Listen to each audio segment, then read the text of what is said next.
Hi everyone, I'm Bianca. And I'm Rosina, and welcome back to Twins in Stitches. Today we have a crochet tutorial for you all. I'll be showing how to make a case for your laptop or your tablet. I have two different sides, so this is more purple side and more pink. And it's made up of 6 filled granny squares on each side.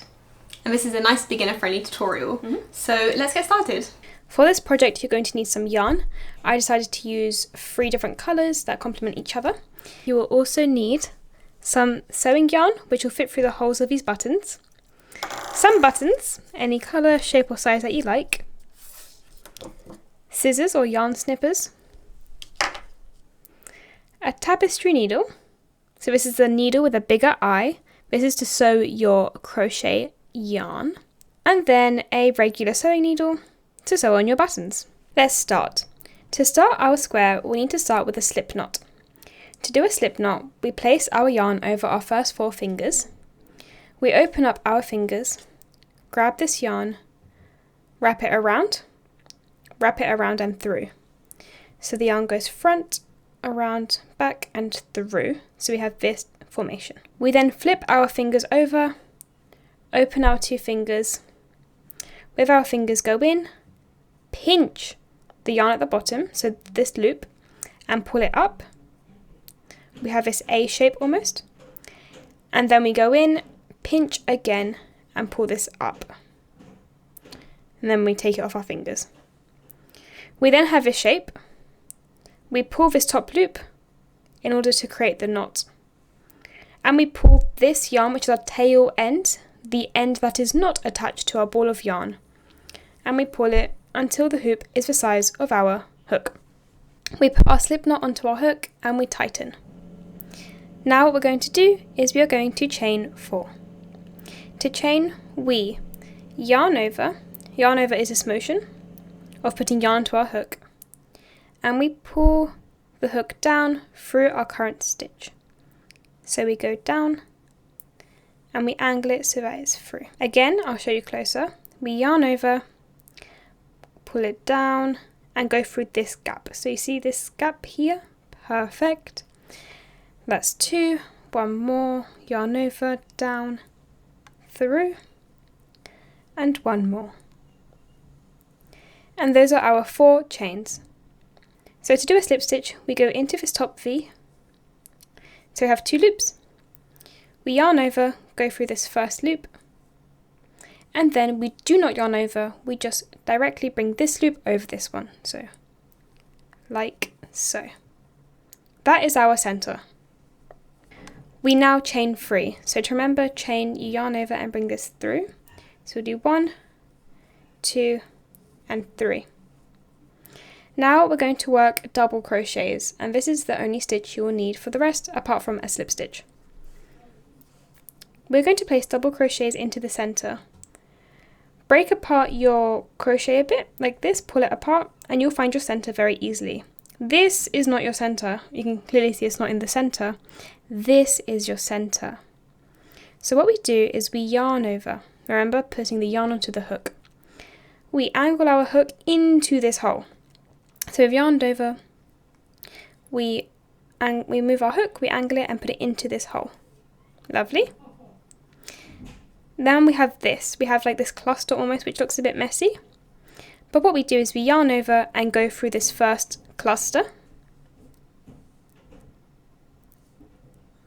So we yarn over and we go through, just through this hole here. Okay. Now we have 3 loops on our hook. And the format we do is the same for each stitch. So we yarn over and go through the first 2 loops. So we've yarned over and we go through the first 2. And then we yarn over and go through the last 2. That is 1 double crochet. Let's do that again. We yarn over and we go into the same stitch, the same gap. We have this cluster and we yarn over, bring it through that cluster. We yarn over and go through the first 2 loops. We yarn over through the last. So this is our first cluster. These granny squares work in the first round in clusters of 3. Now we're going to chain 2 and do this 3 more times. So this double crochet will do 3 more times. We yarn over, go in. We yarn over, go through the first, yarn over through the 2 and the 2. We do this 2 more times. We now have 3 stitches. We see 1, 2, 3, and then we chain 2 again. So between each of these clusters of 3 we chain 2, and then we repeat this again. So we'll do 3 more double crochets, chain 2, and then 3 more. I'll meet you at the end. So we did this, now we chain 2, and we slip stitch into the top stitch of our chain 3. So remember, when we started this round, we chained 3, 1, 2, 3. So we do a slip stitch into that V. We go ahead and put both of the loops from the V onto our hook.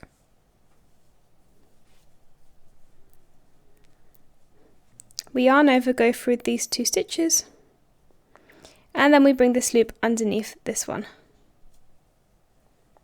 And this is our first round done. For our second round, we chain 3. The start of each round, we will chain 3. This is a filled granny square. If you have done a regular granny square, this differs slightly. So what we're going to do is put double crochets into each of these stitches. How I do it is you can identify 1 stitch here and 1 stitch here. Do we see that? These gaps?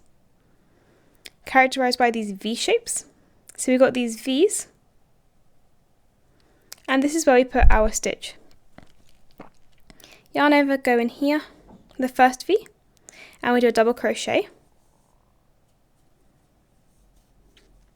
We yarn over, go into that next stitch again. So we're not going into a center hole this time, we're going into the stitches. And that is our 3 done there. So there are no more stitches. So what we do is we yarn over and go into our hole. This is a corner hole. To deal with the corner holes, we place 2 double crochets. And like before, we chain 2. Chain 2 creates our corner. So these corners are all created by chain 2s. And then we place another 2 double crochets into the same gap. So that's how each corner is dealt with. 2 double crochets, a chain 2, and 2 more double crochets. So that is our corner. This allows us to turn and then it looks like a square. Now what we do is we'll go into our next stitches. I identify my next stitch as this stitch right here. This is a bit hidden because it's just the stitch that has started, you see? So this is 1 stitch, 1 V, another V, and this one here. So I will go into here, placing both V's on my hook. So again, just like before, I yarn over, go through, yarn over, front 2. So that's 1 double crochet. I'll work into these stitches as well. And now we're at the corner, so we're going to go ahead and place 2 double crochets, 2 chains, and then 2 more double crochets. That's 2 double crochets, chain 2, again. We place another 2 double crochets into the same gap, and we continue down and around, and I'll meet you at the end. I'm at the end of a round, so I chain 2 and slip stitch again into that top stitch like before. Great! I want my square to be 1 round bigger, so I'm going to do 1 more round exactly the same way. The square is now the size that I want, so I will cut my yarn.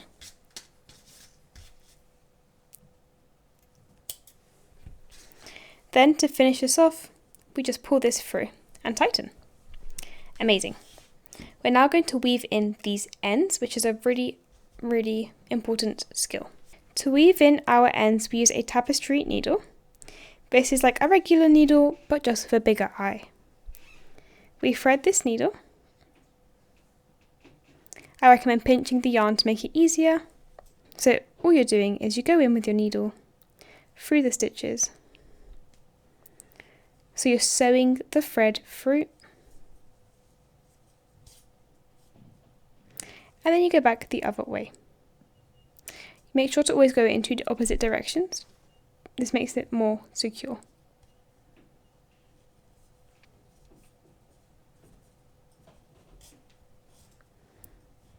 Once we pull it through, we can then take this off and then cut the yarn. We do the same to the other end. Okay, so just so we know how I decided on the size of my squares. So I saw 3 rounds and I figured that doing another one will be too big. So if I do another round, then these squares will be too big and will take up more than half of my tablet. We want it to be a perfect fit. So what I decided was to leave it smaller, so then we can double up like this. So these are the same size. And then with the remaining space, which is just here and here, I can do a border. So that's what I'm going to do, and that is how I came up with the size. So I have made my squares. I have made 12. These are the 6 I'll be using for the back panel, as I'll make the front one later. Arrange your squares as you see fit, so I'll be doing it in this formation, and now I'll be joining them together. I'll be using this pink colour to join them, as I think it will give it a nice pop. In order to join, take your first 2 granny squares, and we insert our hook. Make a slip knot with your yarn, and attach it onto your hook. Pull this through the gap, and then we're going to chain 2. Now what we do is we're going to do single crochets. What this works as is we insert a single crochet into our first stitch. So we're going to every stitch. This is our first V, and we do the same for the corresponding V here. This is the first one here. Okay, we yarn over and go through. We only have 2 loops this time because we didn't yarn over before, and then we yarn over through. Next stitch we go in, we go into the equivalent one of the other square. Remember, we have not yarned over to go in. Now we yarn over, go through the 2 squares, then yarn over through the 2 loops. And we do this until the end. Once we have reached the end, what we do is we place a single crochet into these corner pieces as well, and then we join the next 2 squares. So again, we place our hook into the gap, the corner gap. Now what we do is we yarn over, and we yarn over through. So now we have these squares that have been linked, and we do the exact same down and the exact same with our final 2 squares. So I finished crocheting across my granny squares, and I'm going to do the exact same now across. So I'll put my hook in here and go across and do the same here as well. I'll also weave in my ends. I sewed all the squares together and I went around doing half double crochets to make my border. I attached the yarn just like when I joined these squares together, and what I do is I chain 2 and go into the next stitch, so the next gap, the next V, to do a half double crochet. This is slightly different to the double. We yarn over and go into our stitch like before. We yarn over, go through. So far it's the exact same, but now what we do is we yarn over and go through all 3. Not just 2 and 2, but all 3. So we yarn over, go through the gap, yarn over through, and then through all 3. So we do that for the whole thing. Okay, so I did one side of my tablet case, and now I did another side as well. I thought it'd be nice to do them in alternating colours. So I'm ready to put these together. You want to put both panels together, wrong sides facing, so the right side facing outwards. We're going to choose a colour to join. I'm going to use my white cream colour. We make a slip knot and we join this one just like we did before. Find the corner stitch. Find the corner stitch of the other side and put the slip knot on. Like before, we pull the slip knot through. This was like when we were joining the squares. Chain 1. And we're going to go ahead and do half double crochets around the border. So this is exactly like when we were joining the squares together. Literally exactly like it. So remember, we're doing half double crochets, which we did around the border here. We yarn over, go into our stitch at the front. Then we go into the stitch at the back. We yarn over, go through, yarn over, through all 3. Again, yarn over next stitch, yarn over into the next stitch from the back, so on and so forth. So you go around the whole thing. So I've just finished crocheting the border around, and I wove in my edges. So this is the other side. So I think the white gives it a very nice look. And now our final step is to add some buttons. I've got some mismatched buttons. I think they add quite a cute look.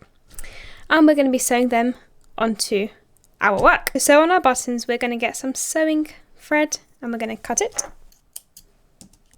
Thread your needle and let's sew. You want to sew your buttons onto your front facing side. I prefer this colour combination to this one slightly, so I'll be sewing onto this side. Place your buttons, so I'll put this one in the middle, and we're going to just sew this on. We want our button in the middle, so what we're going to do is we're going to put our thread through the stitches, so not through these holes, because these holes are too big, but rather through the stitches themselves. So you see how we've gone through this stitch? We'll pull this up, but not fully up. We'll come back down next to it. So we've come up, we've got this thread left, we'll come up next to it, and from here just manually form a knot. This is just a way to secure our work. So basically have this sort of formation, and we'll just create a bit of a knot. We'll put our needle back through the top, and this time we add our button. So we go through the first hole of a button as well. Make sure this is placed right in the centre where you want it, and then we just go into the next hole. Now this particular button only has 2 holes. I'll then be going on to some that have 4, so honestly just go back and forth, back and forth, back and forth to ensure it's nice and secure. So I'm just continue going back and forth through these stitches. Make sure to keep it nice and secure. Don't pull it too hard that it snaps, that can happen, but really just going back and forth to ensure this is nice and secure. Okay, I finished sewing the button, so simply what I'll do is I'll go ahead and pick up a stitch. So simply from a side angle, I'm going to just go in and up. You see I've got a stitch picked up, and then sew through and keep sewing that stitch. Now what does this do? This secures my thread and ensures that the thread holding the button will not come undone. So continue going. And then I like to just put my thread through the back of a button through to the other side of my work. For example, like here, to secure that in place. I do that again through here, the other way around. And then all I do is I just cut the thread. So you can see at this stage a bit like weaving in a loose end. That's this button secured, and then I'll do my other 2. I have sewn on my buttons nice and securely, and now I need to basically create the loops that are going to latch onto the button, right? We need some sort of mechanism to hold the buttons in place. We're going to go ahead and create a chain with our colour that we want these loops to be in. I went for a slightly smaller hook size just to ensure that this chain is nice and tight so that it looks nice and neat. But you can use your normal hook size, just ensure that the chains are very tight. That will look better that way. And now this seems like a good loop size. So this loop has to be big enough to wrap around your button, right?